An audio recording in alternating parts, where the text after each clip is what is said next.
সত্যবাদিতার পুরস্কার। এক গ্রামে থাকত ছোট এক ছেলে, নাম তার হাসিম। হাসিম ছিল খুবই গরিব, কিন্তু খুব সৎ ও সত্যবাদী।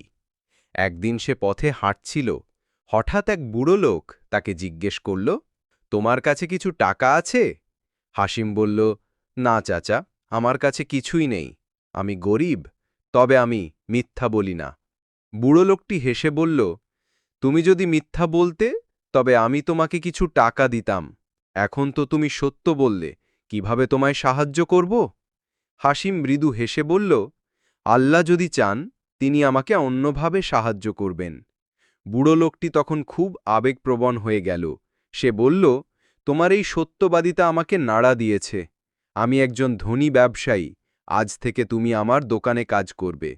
হাসিম সত্যবাদিতার কারণে পেয়েছিল এক সুন্দর ভবিষ্যৎ। শিক্ষা: সত্য কথা বললে ক্ষণিকের ক্ষতি হলেও আল্লাহ তাতে বরকত দেন।